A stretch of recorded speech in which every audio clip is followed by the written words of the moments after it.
bonjour ou bonsoir, selon l'heure à laquelle vous nous regardez. Je suis chroniqueur audio et animateur de podcast à l'ODJ Média, et j'ai l'honneur de vous lire fidèlement la chronique de Mamouna Sharki, intitulée « Ni excuse ni excès ». Un texte fort et factuel sur les événements de El Klia et l'urgence de vérité, de justice et de proportion. Mercredi 1er octobre 2025, des groupes d'individus ont pris pour cible la brigade territoriale de la gendarmerie royale à El Klia, tentant de s'emparer de munitions et d'armes. Les gendarmes ont fait usage de leurs armes de service en légitime défense, selon les autorités locales. Une enquête est ouverte.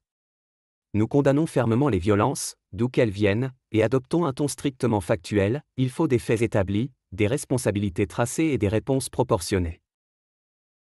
L'auteur souligne que les événements de El Klia imposent d'abord la clarté sur les faits.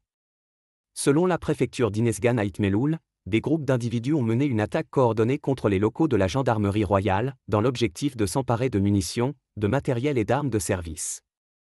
Face à cette intrusion et à la menace immédiate, les gendarmes ont eu recours à leurs armes dans le cadre de la légitime défense. Une procédure d'enquête a été déclenchée. À ce stade, il s'agit de s'en tenir à ce qui est confirmé, sans extrapolation ni procès d'intention. La condamnation de la violence doit être nette et équilibrée. L'assaut contre un poste de la gendarmerie est une atteinte grave à l'autorité publique et à la sécurité collective, il n'a aucune justification. De même, l'usage de la force par les autorités doit demeurer strictement proportionné, conforme au droit et suivi d'un contrôle judiciaire rigoureux. La neutralité ne consiste pas à diluer les responsabilités, mais à rappeler que la loi s'impose à tous, assaillants comme force de l'ordre, et que toute violence illégitime, d'un côté comme de l'autre, doit être sanctionnée.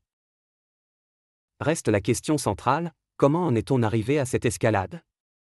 Les zones périurbaines comme El Klia concentrent des défis connus, pression démographique, fragilité de l'emploi, urbanisation rapide, présence de circuits informels.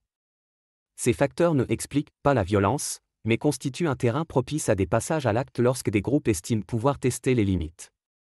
L'attrait pour des armes de service indique une recherche de capacités coercitives, potentiellement au service de trafic ou de rivalité locale. C'est là un signal d'alerte qui doit être traité avec méthode. L'enquête ouverte devra établir de manière transparente le déroulé précis, composition des groupes, niveau de préparation, origine des motivations, réponses opérationnelles déployées et chaîne de décision durant l'incident. Un rapport public, autant que possible, contribuerait à éviter le brouillard informationnel, à écarter les rumeurs et à fixer des responsabilités individuelles. La transparence n'est pas un luxe, elle conditionne la confiance entre populations, institutions et forces de sécurité. Au-delà du temps judiciaire, la prévention appelle une approche intégrée. Sécuriser les installations sensibles et affiner le renseignement de proximité sont indispensables. Mais ces mesures doivent s'accompagner d'un travail civique, renforcer la présence des services publics, soutenir l'école et la médiation sociale, offrir des alternatives crédibles à la délinquance, et favoriser des dispositifs de police de quartier ancrés et évalués. La combinaison fermeté-équité est la seule qui tienne dans la durée. Enfin, l'auteur conclut qu'à El Klia, la priorité est de revenir au calme, de soigner les plaies et d'éviter toute surenchère.